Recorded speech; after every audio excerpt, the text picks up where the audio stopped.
Maayong adlaw sa tanan, mga suki kong tagapanood sa ating mga video. Ay maraming salamat ulit sa inyong suporta, sa inyong tiwala. Ganun lagi kong sasabihin kasi talagang sinusuportaan po ninyo. Kagaya po nito nila ni Ma'am Edwina Asinier, kay Ma'am Veronica Peralta, kay Ma'am Merlin Sagario, kay Ma'am Shania or Chrislyn Vlogs, kay Ma'am Ami Cabrera o dyan sa Saudi Arabia, kay Mama Mathilde Ruiz diha sa Bohol, kababayan na ni sa Bohol, kay Sir Ini, Sir Bato Pines diha sa Anda Bohol, mayong adlaw diha sa Bohol. Ito yung pag-usapan natin ngayon, itong si Magalong ba na in-interview nito ni Karen Davila. Na ito si Karen Davila hindi na nahimik dito kay Martin Romualdez. Gusto na talaga niya ng darating talaga ang investigasyon dito sa kay Martin Romualdez kasi gigil na si Karen Davila dito kay Martin Romualdez na magisa na sa investigasyon kasi panay interview to siya at ang nakikita niya dito ay si Martin Romualdez talagang pinag-initan niya. Ewan ko bakit mainit ang dugo nito ni Karen Davila na boss pa naman nila to. Kasi isa to si Martin Romualdez ngayon na nakabili sa sa share dito sa ABS-CBN. Isa na to sa mga boss ng mga dyan sa angkor na yan ni Karen Davila. Wala to siyang pakialam kung matanggal ba to o pag-initan ni Martin Romualdez kasi gigil na talaga siya dito. At si Mayor Magalong, ayun, may mga opsyon kung hindi talaga lilitaw itong si Martin Romualdez at saka si Saldico. May option siya kung sinong dapat ipatawag dito sa mga investigasyon ngayon. Narito ang balita. Order the cancellation of Zaldico's passport. So even the former speaker, Martin Romualdez, could have ordered that, but they didn't. So ang pananaw ni Morales, the former ombudsman, is in effect, they're really protecting Zaldico para hindi umuwi. Ako, naniniwala ako dyan, Juan. Sa akin naman is, it is more on the impact on former Speaker Romualdez. Sa tingin ko, mismo si Speaker Romualdez ayaw niya umuwi si Saldico. Kasi otherwise, siya lang talaga makakapag-implicate sa kanya. Kung paano yung sistemang ginawa nilang dalawa. Pero hindi ko rin alam, mayroon pa namang ibang mga congressman din yan na alam din nila yung kanilang sistema. Nandyan din yan sila Congressman Garjola, nandyan pa rin yung sila Congressman Don Gonzales, sila yung alam mo yung mga malalapit na, may circle yung mga yan Nandyan sila Congressman Dalipe, sino pa yan, si Congressman Jojo Ang, yan, KJ Suarez, marami pang nakakaalam Marami pa alam. Ang maghirap lang sa ICI, and it's good we're talking about this, even if they mean well, ang maghirap is among the three of them, nobody's ever been a politician, and I don't mean that there should be a politician, but nobody knows the inner workings of Congress. Yun ang maghirap. Because all of those are, right? Hindi nila alam paano ang kalakaran sa Kongreso. Yes, you're right. Yeah, I think tama, you hit the nail there, Karen. So, di ba, parang like Rogelio Singson, extremely upright, but he's a professional, private sector, and DPWH secretary. So, iba yung expertise niya. The other commissioner is accounting, right? Yes, More or less accounting. And the head of the commission is legal. But nobody really knows how insertions are put in. Wala sa kanilang may alam. Yes, so it's a sharp curve, learning curve sa kanila talaga Pag nag-uusap naman kami, talagang kita mo talaga rin yung kanilang desire to really learn fast. Pero alam mo, napakabilis din nung sitwasyon kasi at ang malaking pressure dito, Karen, is the expectation. Yeah. Expectation ng tao na, bakit wala pang nakukulong? Hindi nila kuminsan naiintindihan na may proseso. Nakala mo pag final mo na sa ombudsman, meron na dapat makulong. O kaya on orders of ICI, dapat makulong na. Anay. Kasabot pala to sila ni ni Dong Gonzales. Ito si Dong Gonzales, Pampanga to, no? Ang daming mga flood control project dyan na mga anomalya din. Itong si Dalipe sa Zamboanga, ba't hindi pa to nakarating tong investigasyon sa Zamboanga? Na nabalitaan ko nga ito si Dalipe, ano to, kasama nga talaga to sa Zamboanga na mayroong mga flood control na anomalya dyan. Na di natin alam kung anong klaseng anomalya, baka overpricing, substandard o ghost project. Hoy, Dalipe, ito sila Dong Gonzales, Dalipe, ito si sino ba to? Ang dami niyang pinangalanan dito eh. Naalala ko na to, tatlo na to, itong si taga Quezon, itong si yung kalbo. Nakalimutan ko na naman ang pangalan nito. Yung bida-bida din to. Kaya Vice Presidente Sara Duterte kapag noong nakarang taon diyan sa hearing diyan sa mga project sa budget ni BP Sara, itong si nakalimutan to, ito sa Quezon ba, nakalimutan ko na tuloy, nandiyan sa bibig ko kanina, ay sa utak ko kanina, yun, lumipad, ilagay ko na lang sa screen kung sino nga yon, o maya-maya kung maalala ko, di babanggitan natin yung pangalan ngayon, mamaya kung sino nga yan. Ay nako naman, kasi itong mga congressman na to kasi, ito yung mga mahilig pala talaga na mangurakot o nangulimbat ng pera natin. At ito na ngayon si Magalong, mininsyon niya na dapat kung walang hindi to lalabas to si Martin Romualdez at saka si Saldico, yan mga yan ipatawag kasi alam nila yan, kasi grupo yan, sabi ni Magalong. At itong si Martin Romualdez, di ba, ang pagkaano ko nito ay hindi mas gusto pa daw ni Martin Romualdez na hindi uuwi to. Makaladkad talaga ang kanyang pangalan dito. At sino naman ang kaladkarin ni Martin Romualdez kapag siya naman ang isa lang dito sa investigasyon na to? Kaya lang dito kasi sa ICI, hindi natin to makita ngayon kung sino talagang kakaladkarin ang mga pangalan dyan kasi hindi pwedeng i-media eh. Ang pwede lang dito gagawin sa sa ICI na yan, kasuhan na nila kaagad kasi. Kaya di natin makikita kung ano talaga ang kanilang klaseng investigasyon kasi kapang-kapa daw ito, sabi ni ni Mayor Magalong, itong ICI, kasi hindi naman kasi ito talaga sila yung mag-imbestiga talaga silang yung kagaya ba talaga ng ewan ko, basta para sa akin ito ang ICI kasi Del Singson, sino pa yung mga nakikita ko dyan na di ko kilala kasi masyadong mga dyan. Ayan si Azurin, pumasok na ngayon dyan, kapalit ni Magalong. Tama din to kasi may background din tong general.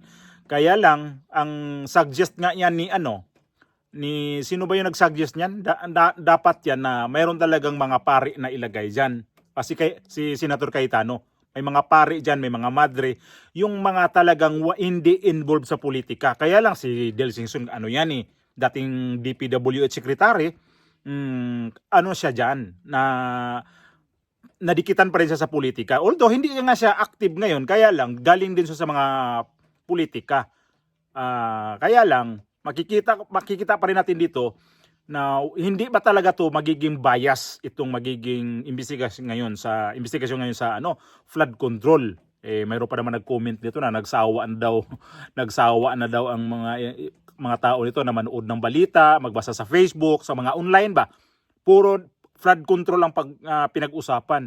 Ito yung mainit kasi ngayon mainit to ngayon kasi hindi pa kasi to nakita natin talaga kung ano talaga ang kalalabasan. So, itong si Mayor Magalong, nagbanggit na naman ang pangalan, kung ito sila ni mga congressman na nga, di ko maintindihan kung bakit nga ba itong mga to, hanggang ngayon hindi pa rin to pinatawag o kaya hindi naman nakikita natin sa mga listahan na kasama itong mga to. Ito si Dong Gonzales kasi itong si Dalipe, ay kasama naman talaga yan sa sa mga probinsya nila na may mga katiwalian talaga sa sa itong flood control project. So dapat talaga mapatawag yan. Ay, naalala ko na si JJ Suarez sa Quezon na ito pala yung na kasama talaga to sa grupo nila ni Martin Romualdez kasi ang lakas to dati mga alipusta kay VP Sara at mayroon pang isa ngayon natira na kasama nila yan. itong si Zia Alunto. Di ko alam kung kanyang probinsya kung may ano kaya din ang nito, ang sitwasyon sa kanyang probinsya, kung kasama rin ba ito sa mga katiwalian din dyan sa flood control na yan. Kasi nakikita ko rin ito na grabe mag-atake kay VP Sara sa mga Duterte. Kung talagang ganun ang pag-atake nito sa mga Duterte, di ko alam kung hanggang kakayanin to sa mga Duterte. Kasi parang nasanay na sila ngayon sa sa sitwasyon nila na maya't maya, araw-araw sila, linggo-linggo na laman sa balita, laman sa pagbintang, laman sa sisi. Yan ang nakikita ko dito sa mga to. At hindi alam na mga kalaban nitong mga Duterte na lalong nagiging popular itong mga to kasi libre-libre sila sa mga sa mga pagka-akusa. Napansin nyo ba na mintras na lalong inaakusahan itong mga Duterte, lalo ang mga tao eager na idipinsa itong mga Duterte? Although, para sa akin, kung makita naman talaga dito nga sa kanila na kung ano ba talaga, magsalita din tayo. Hindi naman tayo pwede nga makita natin na kahit mali na, dipinsahan pa rin natin kagaya kay Bongbong Marcos, ang daming sablay, pero dipinsa pa rin yung mga niya, ang mga kanyang mga kaalyado, ang kanyang mga vlogger na mga bayaran pala. So ayun, ang nakikita ko dito sa mga kay Magalong ngayon na kasama pala to, ilang pang mga congressman pala tong dapat na ipatawag, i-alternate nitong ni Martin Romualdez. At ito si Martin Romualdez, ang palagay ko, ang nakikita ko nga dito, mas gustuhin niyang ayaw niyang palabasin itong si Saldico upauwiin kasi lahat to, sabog-sabog to. Sasabog si Saldico papunta kay Martin Romualdez. Martin Romualdez, kung maipit na sinong nito, sino yung babanggitin niya na? Di presidente na. Magpinsan yan eh. At ang mga insertion dyan, itong mga flood control na yan, project na yan sa DPWH, sino bang pumipirma niyan? Ang tanong nga yan sa karamihan ngayon. At hindi yan nakikita sa iba na magiging batas ho yan, magiging budget ho yan, sino bang pupirma? Yan ang tanong natin dyan. Si Bongbong Marcos sino pang yan? Mayroon siyang accountability dito kung bakit mo pinirmahan yan, alam mo nang may mga insertion. Alam naman natin na talagang itong 2025 budget, grabe ang dyan. Ang kanyang ginawa talaga. Kaya nga umabot sa ganito kagulo kasi sa kagagawan niya.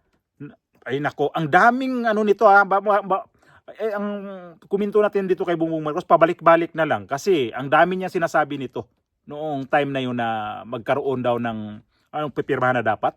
Di ba naantala nga yun? Hindi yun napirmahan sa tamang araw yun? Na-extend pa yun ng ilang araw kasi pinag-aralan pa daw, binasa nila. Page by page ba yun? Anak ko, ilang page yun? 4,000 mahigit. Tapos yun pala may nakalusot pa. At ito pa ngayon, ang 2026 budget, mayroon na namang insertion. At ngayon, itong napag-usapan ngayon sa House of Representatives at saka itong sa Senate ngayon, gusto nila tanggalin, di nila itong mga unprogram.